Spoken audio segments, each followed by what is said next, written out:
मैं निशु आपका स्वागत करती हूँ हमारे वेदांत चैनल पर।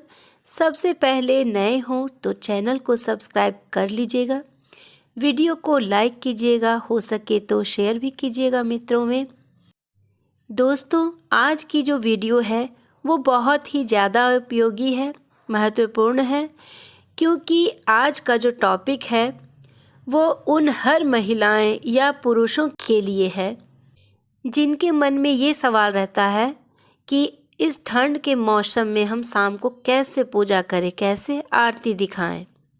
ये हर एक व्यक्ति के लिए है जो कि पूजा पाठ करने वाले हैं। उन हर पुरुष महिलाओं के लिए ये सवाल है। वीडियो को पूरा एवं ध्यानपूर्वक देखिएगा बिना स्किप किए हुए।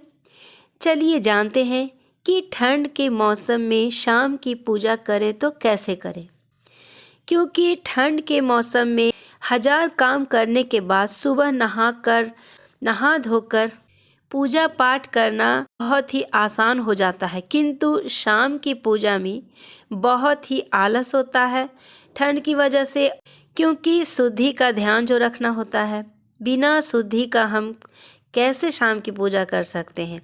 तो आज आपके इस सवाल को हम हल करने आए हैं, आसान करने आए हैं।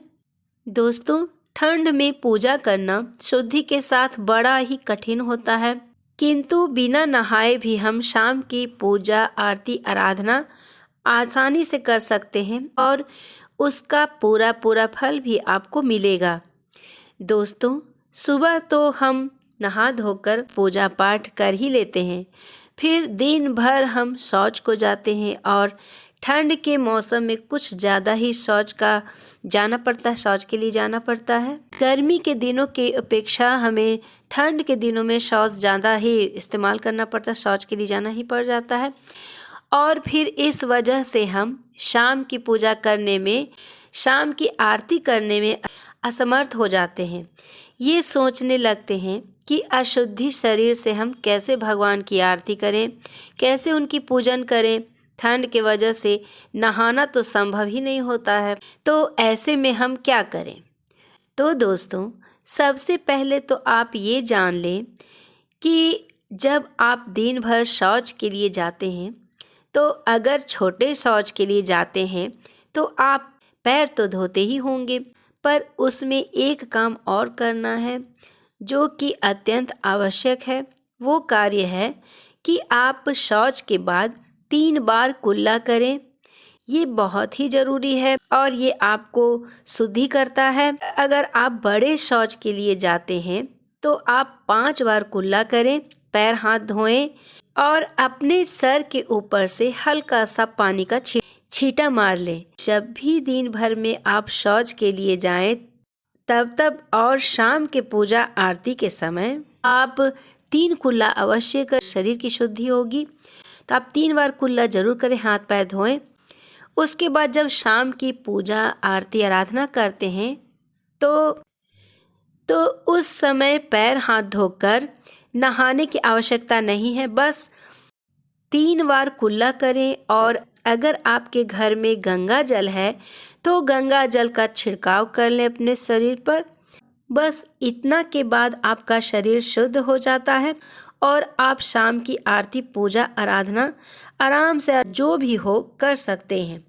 और फिर दोस्तों, ये बात बिल्कुल सही है कि आपका तन शुद्ध हो या ना भी हो, पर मन का शुद्ध होना अत्यंत आवश्यक है।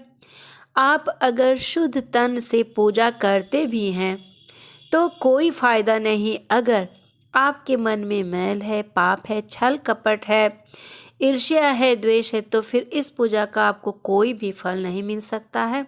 पहले आप अपने मन को साफ कर ले, फिर पूजा में अगर किसी भी प्रकार की अशुद्धि भी होती है तो भगवान उसे क्षमा कर देते हैं। पर मन में पाप हो, मैल हो, छल हो तो उसे भगवान कभी भी क्षमा नहीं करते, उसकी पूजा को कभी भी स्वीकार नहीं करते हैं और उनकी कृपा कभी भी नहीं बन सकती है और उसे पाप का दंड भी देते हैं।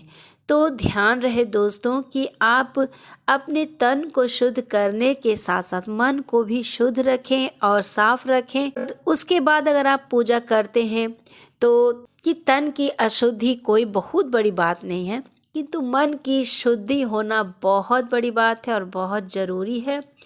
तो इस बात का तो आप पूरी तरह से ध्यान दें, ध्यान रखें और बिल्कुल भी चिंता करने की बात नहीं है। आप हाथ पैर धो के 3 कुल्ला करके आप पानी छिड़क कर या फिर गंगा जल छिड़क कर अपने ऊपर निश्चिंत होकर पूरी तरह से आप पूजन कर सकते हैं। और इसी शुद्धि में, इसी मन की शुद्धि में हम सबकी भलाई है दोस्तों। उम्मीद करती हूँ आज की ये वीडियो आपको पसंद आया होगा, जानकारी अच्छी लगी होगी। तो फिर मिलते हैं एक अलग टॉपिक के साथ। धन्यवाद।